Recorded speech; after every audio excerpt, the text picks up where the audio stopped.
ભારતીય જનતા પાર્ટીના મોવડી મંડળને પણ મારી વિનંતી છે, જ્યારે તમારું બોર્ડ આ ઇલેક્શનની ટિકિટો દેવા બેસે છે ત્યારે આ જ પ્રકારના લોકો તમને મળે છે.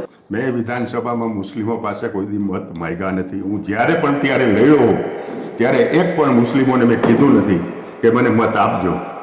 2.5 લાખ મતદારો છે.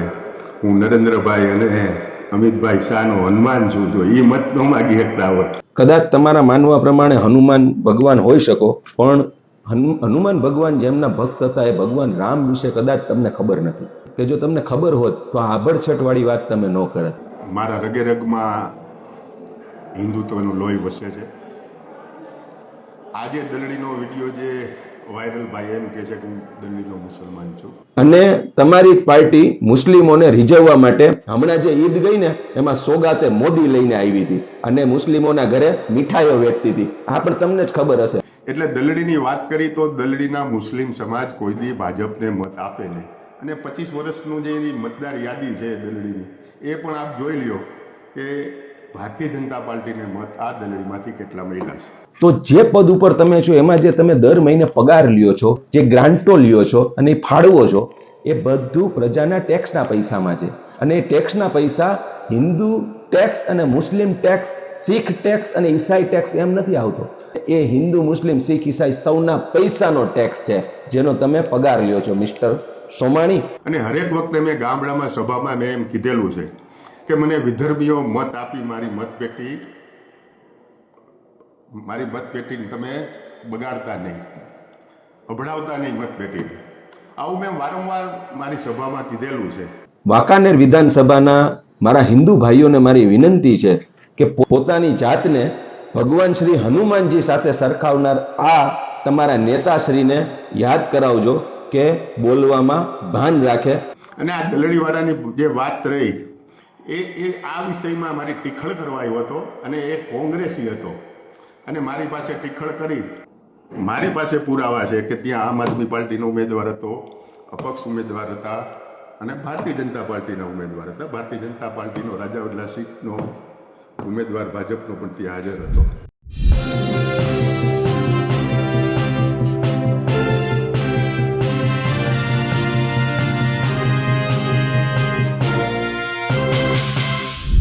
વડાપ્રધાન નરેન્દ્ર મોદી ભલે કહેતા હોય સબકા સાથ સબકા વિકાસ, પણ લાગે છે કે તેમના જે ધારાસભ્યો છે એ વાત માનવા સ્વીકાર નથી. એટલે કે વડાપ્રધાન નરેન્દ્ર મોદીની જે વાત છે તે માનવા તૈયાર નથી. એવા જ એક વાંકાનેરના ધારાસભ્ય છે જીતુભાઈ સોમાણી. તેઓ જાહેરમાં કહે છે કે તેમને મુસ્લિમોના વોટની જરૂર નથી, અને એટલે જ હવે બાકીના જે સામાજિક આગેવાનો છે એ તેમના ઉપર પ્રહારો કરી રહ્યા છે, વડાપ્રધાન અને ભાજપ સામે શંકાની નજરે જોઈ રહ્યા છે. નમસ્કાર, હું છું ચિંતામણી પુત્રનીલ પટેલ. સ્વાગત છે આપનો અમારા કાર્યક્રમમાં. આવો સાંભળીએ પહેલા જીતુ સોમાણીએ શું કહ્યું હતું અને હવે સામાજિક આગેવાનો કઈ રીતે તેમના પર પ્રહાર કરી રહ્યા છે. હું ચુસ્ત હિન્દુવાદી કાર્યકર્તા છું અને RSSનો સ્વયંસેવક છું. મારા રગે રગમાં હિન્દુત્વનું લોહી વસે છે.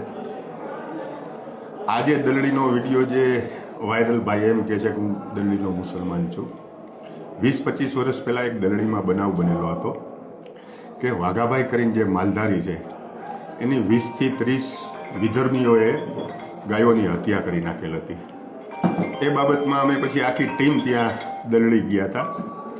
એ દલડી જઈ અને અમે હંગામો કર્યો હતો કે આ જે પણ વિધર્મીઓએ જે ગાય માતાઓની હત્યા કરી છે એના ઉપર કાયદેસર રીતે કાર્યવાહી થવી જોઈએ.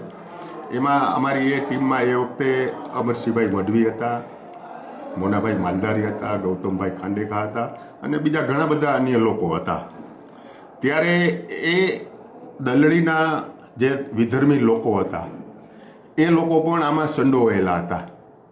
એટલે દલડીની વાત કરી તો દલડીના મુસ્લિમ સમાજ કોઈ દી ભાજપને મત આપે નહીં. અને 25 વર્ષનું જે એની મતદાર યાદી છે દલડીની, એ પણ આપ જોઈ લ્યો કે ભારતીય જનતા પાર્ટીને મત આ દલડીમાંથી કેટલા મળ્યા છે. બીજું વાત એ છે કે હું 2002થી મારા પત્ની લડતા હતા ધારાસભ્ય તરીકે, હું પણ લડ્યો છું. અને હરેક વખતે મેં ગામડામાં સભામાં મેં એમ કીધેલું છે કે મને વિધર્મીઓ મત આપી મારી મતપેટીને તમે બગાડતા નહીં, અભડાવતા નહીં મતપેટીને. આવું મેં વારંવાર મારી સભામાં કીધેલું છે અને આજ પણ હજી હું કહું છું કે મારે તમારા મત જોતા 2.25 લાખ મતદારો આ વિધાનસભા વિસ્તારમાં હિન્દુ સમાજના છે. હિન્દુ સમાજે મને ઘણો બધો પ્રેમ આપ્યો છે અને મારા ઉપર વિશ્વાસ રાખ્યો છે અને હિન્દુ સમાજ સતત મારી સાથે રહેલો છો. એટલે મારે આટલા બધા જો હિન્દુ સમાજના મત હોય તો બીજા લોકો પાસે મારે મત માગવાની જરૂર નથી અને ખોટી મતપેટી શું કામ અભડાવીએ જોઈએ. કારણ કે મને જે લોકો કહી રહ્યા છે બજારમાં ઘણું બધું કહેતા હોય, કોઈ લોકો શેતાન કહેતા હોય, કોઈ લોકો સારા કહેતા હોય, એટલે શેતાન તરીકે પણ એ લોકો મને ચિતરી રહ્યા છે. તો એ શેતાનને એ લોકો મત કેવી રીતે આપે? અને આ દલડીવાળાની જે વાત રહી એ આ વિષયમાં મારી ટીખળ કરવા આવ્યો હતો અને એ કોંગ્રેસી હતો અને મારી પાસે ટીખળ કરી અને મને એમ કહે કે મત કોને આપવાના છે. એટલે ભાઈ, હું તારી પાસે ગમે તેટલું કરું, હું તને ગમે તેટલું કહું, તું ભારતીય જનતા પાર્ટીને મત આપવાનો નથી, કોંગ્રેસને જ મત આપવાનો છો અને તું જે વસ્તુ ટીખળ કરવા આવ્યો છો એ આ તારી ટીખળ છે. અને બીજી વાત એ છે કે મેં દલડી ઢીઘલિયામાં કોઈ દિવસ પાણી છોડાવેલ નથી.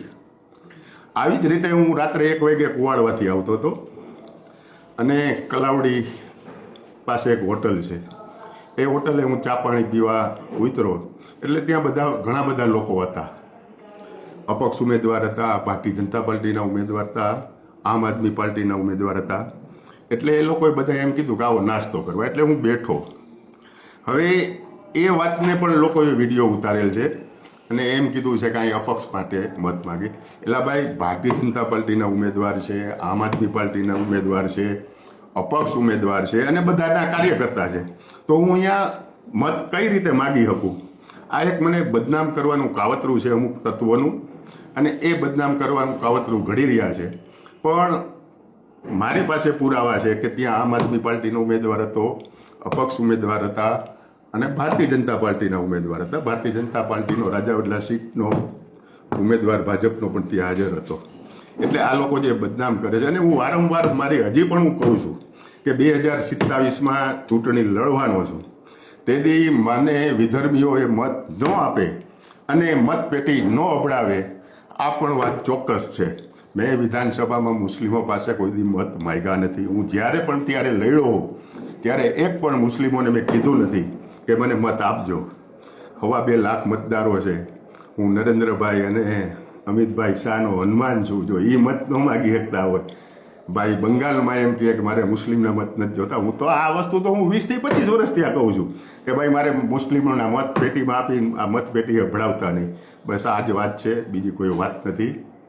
આ વિડીયો બનાવવા માટે થઈને જે વ્યક્તિ તમારી પાસે આવ્યો અને ત્યાર પછી જેણે આ વાયરલ કરવાનું કૃત્ય કર્યું, એના વિરુદ્ધ કોઈ કાર્યવાહી કરવાનું તમે વિચારી રહ્યા છો ખરા કે જાણી જોઈને તમારી છબી બગાડવા માટેનો પ્રયત્ન થયો છે? એટલે એ કોંગ્રેસનો માણસ હતો. એ કોંગ્રેસના માણસની પાછળ કોઈ પણ મારા વિરોધી તત્વો હોઈ શકે છે અને હમણાં જ મેં વકીલ પાસે સલાહ માગી છે કે આના ઉપર શું થાય.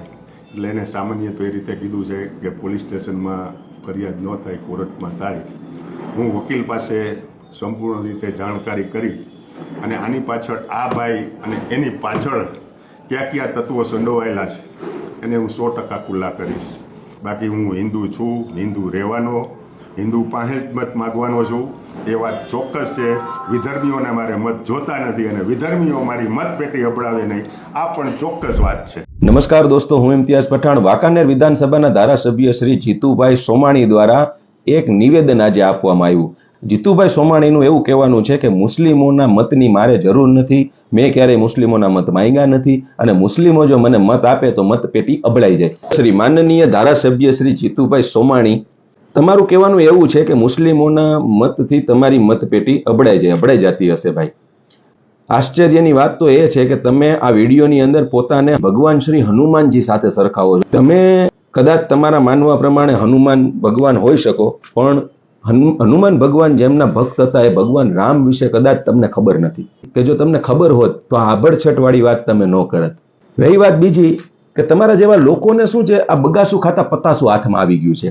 આ હિન્દુ અને મુસ્લિમની રાજનીતિ જે ચાલી ને થોડા વર્ષો પહેલા અને જે ચાલતી આવી, લોકોને તમે મૂર્ખ બનાવ્યા, લોકો મૂર્ખ બનતા આવ્યા. ક્યાંય રોડ રસ્તાની કોઈ લાઇટ પાણીની વાત નહીં, અને જ્યારે પણ આવા ઇલેક્શન આવે એટલે આ પ્રકારની હિન્દુ અને મુસ્લિમની વાત કરી દેવાની, વિધર્મીની ને અધર્મની.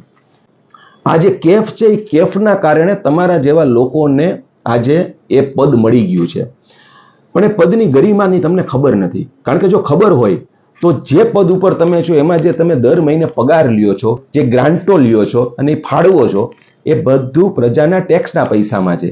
અને એ ટેક્સના પૈસા હિન્દુ ટેક્સ અને મુસ્લિમ ટેક્સ, શીખ ટેક્સ અને ઈસાઈ ટેક્સ એમ નથી આવતો. એ હિન્દુ મુસ્લિમ શીખ ઈસાઈ સૌના પૈસાનો ટેક્સ છે, જેનો તમે પગાર લ્યો છો મિસ્ટર સોમાણી. રહી વાત આ મુસ્લિમોના મતથી મતપેટી અબળાઈ જવાની, તો તમારા ભારતીય જનતા પાર્ટીના જે મોભીઓ છે એમણે હમણાં સ્થાનિક સ્વરાજની જે ચૂંટણી ગઈ ને એમાં 200 જેટલા મુસ્લિમ ઉમેદવારોને ટિકિટ ફાળવી હતી. પ્રેમ ઉભરાઈ પડ્યો હતો અને એમાંથી 122 જેટલા લોકો તો જીતીને પણ આવ્યા. એ ભારતીય જનતા પાર્ટીમાં છે. અને તમારી પાર્ટી મુસ્લિમોને રીઝવવા માટે હમણાં જે ઈદ ગઈ ને એમાં સોગાતે મોદી લઈને આવી હતી અને મુસ્લિમોના ઘરે મીઠાઈઓ વેચતી હતી. આ પણ તમને જ ખબર હશે. અને એ તમારા મોવડી મંડળના જે મિત્રો છે એમને જરા પૂછજો, કારણ કે એમને મુસ્લિમો પ્રત્યેનો પ્રેમ ઉભરાય છે, ટિકિટો ફાળવે છે, અને તમારા જેવા જે છે એમને આ પ્રકારનું વિધર્મી ને અધર્મીનું ગાજર પકડાવી દે છે, અને તમે બોલો પણ છો. એક પ્રજાના પ્રતિનિધિ તરીકે, ચૂંટાયેલ પ્રતિનિધિ તરીકે તમારી પાસે આ અપેક્ષા ના જ હોઈ શકે.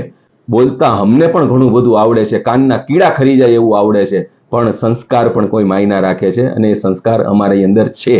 એટલે વાંકાનેર વિધાનસભાના મારા હિન્દુ ભાઈઓને મારી વિનંતી છે કે પોતાની જાતને ભગવાન શ્રી હનુમાનજી સાથે સરખાવનાર આ તમારા નેતાશ્રીને યાદ કરાવજો કે બોલવામાં ભાન રાખે, જે બોલે તે માપમાં રહીને બોલે. કારણ કે જો એ રાજનીતિ માટે કરીને પોતાને જો હનુમાનજી ગણી લેતા હોય તો આ બહુ દુઃખની વાત છે. અને તમારા બાળકોના ભવિષ્ય માટે પણ એ વિચારજો. ભારતીય જનતા પાર્ટીના મોવડી મંડળને પણ મારી વિનંતી છે, જ્યારે તમારું બોર્ડ આ ઇલેક્શનની ટિકિટો દેવા બેસે છે ત્યારે આ જ પ્રકારના લોકો તમને મળે છે. ભારતીય જનતા પાર્ટીને આજે લોકો સ્વીકારે છે, પણ આ પ્રકાર આ ગોબર ભક્તિનું જે ગાજર લઈ અને મનમાં આવે એ પ્રકારના જે સ્ટેટમેન્ટો આપે છે, આનાથી 18 વરણ જે આપણા ગુજરાતની અંદર હળીમળીને રહે છે, એકતા ભાઈચારાથી રહે છે, એને ક્યાંક ને ક્યાંક પલીતો ચાપનારી આ બાબતો છે. અને આ અધર્મી અને વિધર્મીની રાજનીતિ હવે જૂની થઈ ગઈ છે. આજનો મતદાર જાગૃત છે, શિક્ષિત છે. ક્યાંક એવું ન થાય કે આ 182 માંથી જે બહુમતી જે આવે છે એ બહુમતી ક્યાંક બહુ પાછળ ન વહી જાય. આ જ વાત સાથે આપના ભાઈનું સલામ. જે રીતે આ સમગ્ર ઘટના ઘટી છે, જીતુ સોમાણીનો વિવાદ આવ્યો છે, તેને લઈને આપ શું વિચારો છો જરૂરથી અમારા કોમેન્ટ બોક્સમાં કોમેન્ટ કરજો. એ સિવાય મારી યુટ્યુબ ચેનલ લાઈક કરો, સબસ્ક્રાઇબ કરો, બેલ આઇકન દબાવો. સાથે અમારી વેબસાઇટ છે www.gujaratplus.in, ત્યાં પણ જઈને તમે વધુ અપડેટ થઈ શકો છો. અત્યાર માટે બસ આટલું જ. નમસ્કાર.